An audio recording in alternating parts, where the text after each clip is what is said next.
வணக்கம். நாம் இப்போ பார்க்க போகிறது என்ன அப்படிங்கன்னா, கூகுள் டாக்குமெண்ட்ஸில் எப்படி ஒரு அட்டவணை கிரியேட் பண்ணுறது, டேபிள்ஸ் எந்த மாதிரி இடத்துல நம்ம அட்டவணை பயன்படுத்த போகிறோன்றதெல்லாம் நாம் இந்த வீடியோவில் பார்க்கலாம். வாங்க நாம் இப்போ கூகுள் டாக்குமெண்ட்ஸ்குள்ளார போகலாம். எப்பவும் போல் உங்களோட இமெயில் லாகின் ஆனதுக்கப்புறம் கூகுள் ஆப்ஸை கிளிக் பண்ணிவிட்டு கூகுள் டாக்ஸ் இந்த ஐக்கானை கிளிக் பண்ணுங்கள். இதை கிளிக் பண்ணதும் உங்களுக்கு கூகுளோட டாக்குமெண்ட் பேஜ், ஹோம் பேஜ் உங்களுக்கு ஓப்பன் ஆகிடும். ஸோ இந்த ஹோம் பேஜில் நாம் இப்போ ஒரு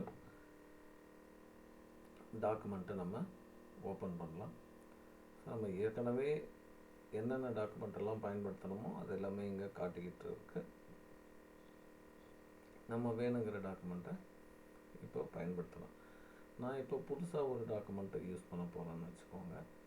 ஸோ blank டாக்குமெண்ட்டை நான் எடுத்துக்கிறேன். இந்த blank டாக்குமெண்ட்டுக்கு நான் என்னென்னு பேர் கொடுக்க போகிறேன் அப்படின்னா, டைட்டில் டேபிள்ஸ். இந்த டேபிள்ஸ் அப்படிங்கிறத நம்ம எங்கேருந்து கொண்டு போகலாம் நம்மளுடைய டாக்குமெண்ட்டுக்குள்ளார அப்படின்னா, இன்சர்ட் மெனு வழியாக கொண்டு போகலாம். ஸோ இந்த இன்சர்ட் மெனுவில் பார்த்தீங்கன்னா டேபிள்ஸ் இருக்குது. ஸோ இதை பயன்படுத்துகிற முறையை நம்ம இப்போ பார்க்க போகிறோம். ஃபஸ்ட்டு நம்ம டைட்டில் போட்டுக்கலாம். ஸோ இந்த டேபிள் ஒன்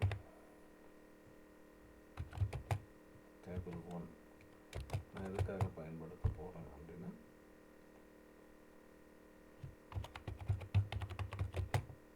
அட்ரஸ் லிஸ்ட்.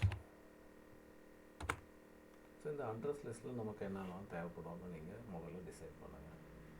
முதல்ல ஒரு அட்டவணை அப்படின்னும் போது ஒரு வரிசை எண் இருக்கும். அதுக்கு அடுத்தபடியாக பார்த்தீங்கன்னா பர்டிகுலர்ஸ். ஸோ நம்ம என்ன பர்டிகுலர் இங்கே யூஸ் பண்ண போகிறோம், அட்ரஸ் யூஸ் பண்ண போகிறோம். யாரோட அட்ரஸ், எங்கள் அட்ரஸ், என்ன அவங்களுடைய தொடர்பு எண், என்ன அவங்களுடைய இமெயில் ஐடி. ஸோ இது போன்ற தகவலை நம்ம இந்த அட்ரஸ்குள் டேபிளில் நம்ம ஸ்டோர் பண்ணி வைக்கலாம். வாங்க இப்போது எப்படி டேபிள் க்ரியேட் பண்ணுறதுன்றதை பார்க்கலாம். So please go to insert menu. Insert மெனுவில் போனீங்க அப்படின்னா உங்களுக்கு டேபிள் அப்படிங்கிற ஒரு ஆப்ஷன் இருக்கும். ஸோ இந்த டேபிள் ஆப்ஷனில் நீங்கள் உள்ளே வரும்போதே உங்களுக்கு வந்து நிறைய ஷார்ட்கட்ஸ் கொடுத்துருக்காங்க, மெனுஸ் கொடுத்துருக்காங்க. நம்ம இப்போ என்ன பண்ண போகிறோன்னா, நமக்கு தேவையான டேபிளை மட்டும் க்ரியேட் பண்ண போகிறோம்.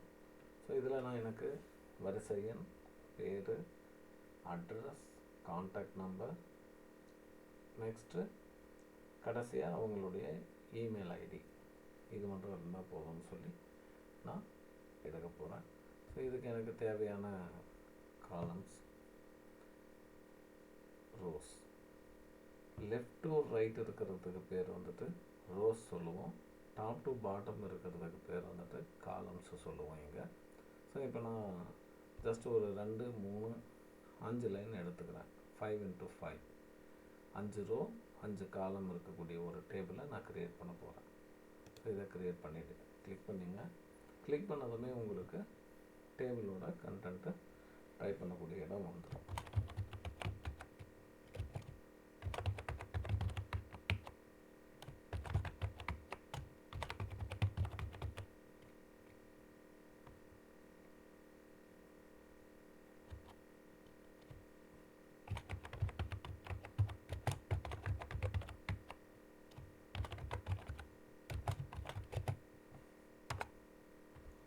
இங்கே ஒவ்வொரு காலம்குள்ளாரையும் இல்லை ஒவ்வொரு ரோக்குள்ளாரையும் நம்ம கிளிக் பண்ண போனோம்னா மவுஸ் வழியாகவும் நம்ம யூஸ் பண்ணிக்கலாம், இல்லை டேப்பை ப்ரெஸ் பண்ணிக்கலாம், நெக்ஸ்ட் பிளேஸ்க்கு வந்துடும்.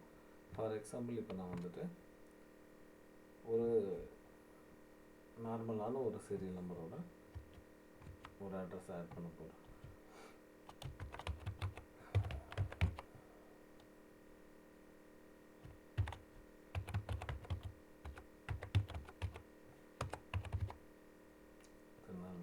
அவருடைய கான்டாக்ட் நம்பரை நான் வந்துட்டு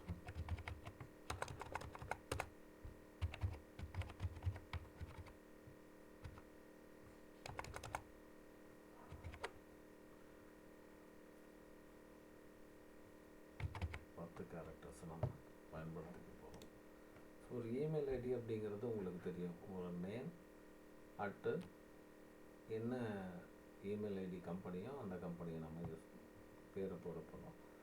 இப்போ நான் எக்ஸாம்பிளுக்கு muruga@gmail.com அப்படிங்கிற ஒரு அட்ரஸை யூஸ் பண்ண போகிறேன். ஸோ இதில் பார்த்தீங்கன்னா இந்த டெக்ஸ்ட்டு ஆட்டோமேட்டிக்காக இங்கேருந்து கட் ஆகி நமக்கு கீழே வந்துருச்சு. இது ஏன் கீழே வந்தது அப்படிங்கிறது உங்களுக்கு தெரியணும். ஸோ இங்கே எப்போவே பார்த்தீங்கன்னா நம்ம எடிட் பண்ணும்போது நம்மளுடைய டெக்ஸ்ட்டை வந்து நம்ம என்ன பண்ணிக்கலாம்னா கண்ட்ரோல் பண்ணிக்கலாம். இந்த டேபிளுக்கு உள்ளார மட்டும்தான் இருக்கணும் அப்படின்ட்டு. இப்போ ஏன் இங்கேயே இந்த டேபிள் க்ரியேட் ஆகி நிற்குது, இங்கெல்லாம் ஏன் போகலைன்னா இந்த மார்ஜின் நம்ம இப்போ எழுதும்போது ஸ்கேல் வச்சு கோடு போட்டு எழுதுவோம் இல்லையா, அந்த மார்ஜின் பிளேஸ் வந்து இது வரைக்கும் தான் நம்ம அலோவ் பண்ணியிருக்கோம். வேணும்னா நம்ம எக்ஸ்டெண்ட் பண்ணலாம். ஸோ இப்போது ஒரு ரெக்கார்டு க்ரியேட் பண்ணிட்டோம். அடுத்த ரெக்கார்ட் 2.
ஸோ இது போல் நமக்கு வேணுங்கிற லைன் எல்லாத்தையும் ஃபில் பண்ணிட்டே வாங்க.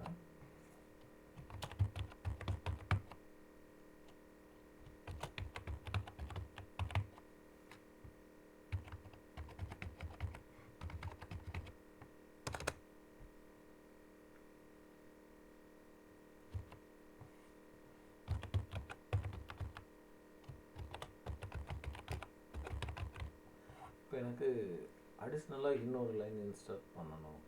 இப்போ நம்ம ஏற்கனவே பார்த்த மாதிரி 5க்கு 5 நம்ம க்ரியேட் பண்ணியிருக்கோம். 5 ரோ 5 காலம். இப்போ அடிஷ்னலாக இன்னொரு ரோ தேவைப்படுதுன்னா என்ன பண்ணுறதுன்னு பார்த்தீங்கன்னா, டேப்பை ப்ரெஸ் பண்ணோம் கடைசி பாயிண்டில் இருந்து அப்படின்னா அடுத்து ஆட்டோமேட்டிக்காக மேலே இருந்த அதே 5 காலம்ஸ் உங்களுக்கு ஒரு ரோவோட எக்ஸ்டெண்ட் ஆகும். ஸோ இங்கே நம்ம தேவையான தகவலை நம்ம இங்கே போட்டுக்கலாம்.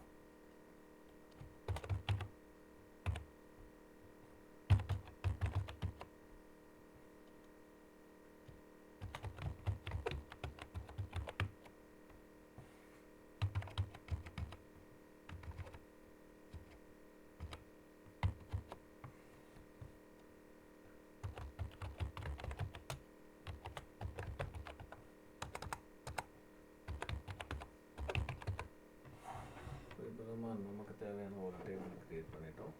இந்த காலம் நமக்கு நீங்கள் டிஃபால்ட்டாக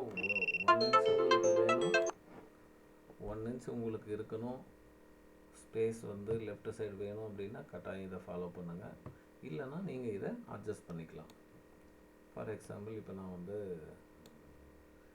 இந்த நேம் காலம் எனக்கு இவ்வளோ பெருசு தேவையில்லை, இல்லை சீரியல் நம்பர் தேவையில்லைன்னா நான் அந்த காலமோட சென்டர் பாயிண்ட்டை கிளிக் பண்ணி போகும்போது எனக்கு இந்த மாதிரி ஒரு டபுள் ஏரோ மார்க் கிடைக்கும். அதை வச்சு நான் அட்ஜஸ்ட் பண்ணலாம். ஸோ அது போல் தான் ஒவ்வொரு காலமையும் நீங்கள் வேணுங்கிற சைஸ்க்கு அட்ஜஸ்ட் பண்ணி யூஸ் பண்ணிக்கலாம். ஸோ இப்போது இந்த இடத்த பார்த்தீங்கன்னா உங்களுக்கு ஒரு அலைன்மெண்ட் இல்லாமல் தெரியுது. அலைன்மெண்ட்டு நம்ம ஏற்கனவே பார்த்துருக்கோம். Centre align, left align, right align, justify, அது பேராகிராஃப் மேலே யூஸ் பண்ணுறதுக்காக. ஸோ இப்போ நான் இதை என்ன பண்ண போகிறேன் அப்படின்னா சென்டர் அலைன்மெண்ட் பண்ணுறேன். பட் சென்டர் அலைன்மெண்ட் கொடுத்துமே எனக்கு என்ன இருக்குன்னா ஒவ்வொரு பாக்ஸ்லேயும் சென்டர் அலைன்மெண்ட் ஆகிருக்கு. ப்ளஸ் நமக்கு மேலே கீழே ஒரே மாதிரி தான் காட்டிகிட்ருக்கு. இங்கே ஒன்று கீழே இருக்குது, இங்கே ஒன்று மேலே இருக்குது. இது ஒரே மாதிரியாக இல்லை. அப்போ நம்ம என்ன பண்ணலாம்னா அதுக்கு அடுத்து இருக்கக்கூடிய லைன் அண்டு பேராகிராஃப் ஸ்பேசிங் இதை கிளிக் பண்ணுங்கள். இதில் வந்துட்டு நமக்கு ஒவ்வொரு வரிகளுக்கும் தேவையான காலமை நம்ம எக்ஸ்டெண்ட் பண்ணி யூஸ் பண்ணிக்கலாம். ஸோ இந்த மாதிரி உங்களுக்கு ஸ்பேஸ் அதிகமாக இருக்கக்கூடிய ஆப்ஷன் இதை கொடுக்கும். வேண்டாம் அப்படின்னா நம்ம ஆப்ஷனை எடுத்துடலாம். அதுபோலவே ரைட் கிளிக் பண்ணிங்க அப்படின்னா இந்த டேபிளோட ப்ராப்பர்ட்டிஸ் உங்களுக்கு தெளிவாக காட்டும். ஓகே, இப்போ நமக்கு வேணுங்கிற மாதிரி ஒவ்வொரு காலமையும் ஆல்ட்ரு பண்ணுறது இருந்தால் ஆல்ட்ரு பண்ணிக்கலாம். நான் ஏற்கனவே உங்களுக்கு காட்டியிருந்தேன். இது எனக்கு இந்த மாதிரி ஜாஸ்தி ஸ்பேஸ் இருக்குது அப்படின்னா நீங்கள் மேனுவல் அட்ஜஸ்ட்மெண்ட் பண்ணலாம். இந்த மேனுவல் அட்ஜஸ்ட்மெண்ட் ஒரே மாதிரி ஈவனாக இருக்கணும் எல்லாத்துக்கும் அப்படிங்கும்போது நமக்கு ஒரு டூல் இங்கே கூகுள் க்ரோமில் கொடுத்துருக்காங்க. ஸோ அந்த டூலையும் நம்ம பயன்படுத்தலாம். இந்த ஒரு 1/1 இருக்கக்கூடிய ஒரு காலமோட பேர் ஆட்ரிபியூட்ஸ்ன்னு சொல்லுவாங்க, காலம்ஸ்ன்னு சொல்லுவாங்க. நாம் இந்த மேலிருந்து கீழாகவும் அதை செலக்ட் பண்ணலாம். செலக்ட் பண்ணிவிட்டு உங்களுக்கு ஏற்கனவே தெரிஞ்ச ஃபார்மட் ஆப்ஷனை பயன்படுத்தலாம். ஸோ எந்தெந்த ஆப்ஷன் எந்த மாதிரி இருக்கணும் அப்படிங்கிறத நம்ம டிசைட் பண்ணிக்கலாம். ஸோ இப்படி தான் நீங்கள் ஒரு டேபிளை க்ரியேட் பண்ணலாம். ஸோ இப்போ நம்ம டேபிளுக்கு ஒரு டைட்டில் கொடுத்துருக்கோம். இந்த டைட்டிலை போல்ட் ஆக்கிக்கலாம். நெக்ஸ்ட் இந்த டேபிளில் ஒவ்வொரு காலமுக்கும் ஒவ்வொரு டைட்டில் இருக்குது, அதையும் நம்ம போல்ட் ஆக்கிக்கலாம். வேணும்னா நீங்கள் கலரை ஃபில் பண்ணிக்கலாம். ஹைலைட் கலர் இருக்குது, டெக்ஸ்ட் கலர் இருக்குது. நீங்கள் கலர் ஃபில் பண்ணுறதா இருந்தாலும் இந்த டேபிளுக்குள்ளார கலரை ஃபில் பண்ணலாம். இது தவிர டேபிள் ப்ராப்பர்ட்டிஸ்ன்னு பார்த்தீங்கன்னா பேக்ரவுண்ட் கலரே நம்ம ஃபில் பண்ணி யூஸ் பண்ணிக்கலாம். ஸோ இப்போ நான் ஒரு க்ரீன் கலர் இந்த டேபிளோட பேக்ரவுண்டுக்கு கொடுத்துருக்கேன். அப்படின்னும் போது நீங்கள் இந்த எக்ஸ்ட்ரா பேக்ரவுண்ட் கலர் நம்ம கொண்டு இங்கே யூஸ் பண்ணிக்கலாம்.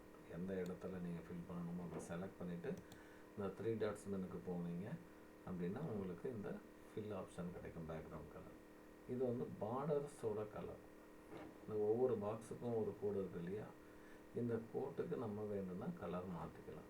இப்போ டிஃபால்ட்டாக பிளாக் இருக்குது, நான் இப்போ ஒரு மெரூன் கலருக்கு சேஞ்ச் பண்ணுறேன் அப்படின்னா இப்போ பாருங்கள் இந்த டேபிளோட பார்ட் மெரூன் கலருக்கு உங்களுக்கு வந்துடும். ஸோ நீங்கள் ஃபார்மெட் அப்படின்றது எல்லாமே நம்ம சாதாரண ஒரு டெக்ஸ்ட்டுக்கும் பேராகிராஃப்க்கும் பார்த்தா அதே ஃபார்மெட்டை தான் நம்ம இந்த டேபிள்லையும் பயன்படுத்துகிறோம். ஸோ இதில் உங்களுக்கு டேபிள் எப்படி க்ரியேட் பண்ணுறதுன்றது புரிஞ்சிருக்கும்னு நினைக்கிறேன். உங்களுக்கு ஏதாவது சந்தேகங்கள் இருந்ததுன்னா கமெண்டில் கேளுங்க, நான் உங்களுக்கு பதில் அளிக்கிறேன். நன்றி, வணக்கம்.